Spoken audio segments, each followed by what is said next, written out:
Tapi yang jelas kita menghadiri walimah dalam rangka mengamalkan sunnah.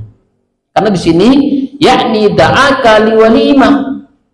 Yang dimaksud di sini adalah undangan untuk walimah.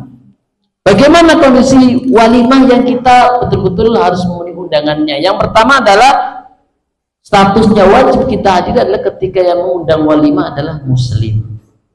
Ya, sekalipun walimahannya bukan muslim boleh kita hadir, boleh. Ya, selama kita betul-betul bisa menjaga batasan dan tidak ada kemungkaran. Yang kedua,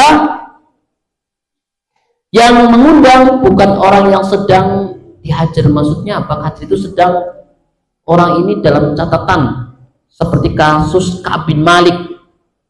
Ya. Jadi Ka'ab bin Malik itu salah seorang sahabat yang mangkir dari perang Tabuk.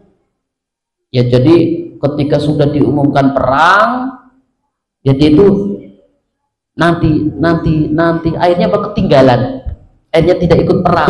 Kemudian apa? Dihajar oleh Rasulullah 40 hari. Semua orang tidak boleh ngomong kepada Ka'ab bin Malik, termasuk istrinya, bayangkan 40 hari. Yang walimah bukan orang yang sedang dihajar oleh penguasa. Kemudian yang ketiga, undangan tersebut bersifat khusus, misalnya by name, ya, A B C, ibu A B C, by name, undangannya ke rumah, itu kita datang. Nggak ada alasan. Kalau kita tidak alasan kok nggak datang. Jadi jangan nggak datang gara-gara nggak punya amplop. Jangan, datang saja, kita mengamalkan. Nah, catatan juga bagi yang punya hajat, jangan melototi kalau nggak punya naruh amplop ya, karena dicatat. Makanya kita jauh sekali rahmati Allah SWT, ya, kita datang ke walimah nyumbang dalam rangka mengamalkan sunnah berpahala. Kurang enak apa coba? Sudah berpahala, prasmanan, tinggal milih. Ada baksonya, satenya, masya Allah ya. Jadi kita niat ibadah jamaah sekalian. Ya, niat ibadah dalam rangka wa idza da'aka fa'ajibhu. Kita nyumbang niat ibadah.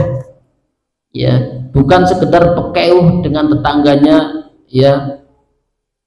Pekeuh dengan temannya, teman kerja kok ada walimah, tidak. Tapi kita mengamalkan sunnah. Ya. Pulang dapat pahala, perut kenyang. Kurang enak apa coba, masya Allah ya. Apalagi di Klaten itu 5 kali ya, snacknya, sopnya, makan besar, es krim, penutup, masya Allah ya. Itu wilayah Klaten. Jadi sekali kita amalkan sunnah ini memenuhi undangan walimah. Kemudian jamaah sekalian rahmati Allah Subhanahu wa taala, disukai menghadiri undangan di hari pertama. Karena di antara bagian dari sunnah adalah walimah 3 hari.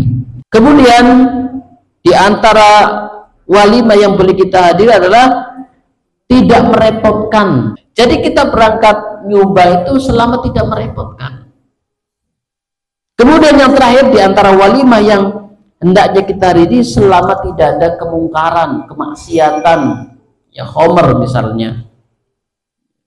Itu di antara walimah yang harus kita hadiri. Jamaah sekalian rahmati Allah Subhanahu wa taala, idza da'akum, ya, idza da'ahadukum akhahu falyujibhu ursan, ya, apabila saudaramu mengundang kalian, ya, maka penuhi undangannya. Salah satunya adalah undangan walimah. Karena nahwa atau semisalnya, misalnya undangan syukuran, bangun rumah selesai, kita undang tetangga kita makan boleh gitu ya, kan itu mubah. Syukuran pulang haji, tetangganya diundang makan itu mubah, perkara yang mubah ya. Syukuran anaknya lulus kuliah perguruan tinggi langsung kerja, syukuran keluarganya mubah.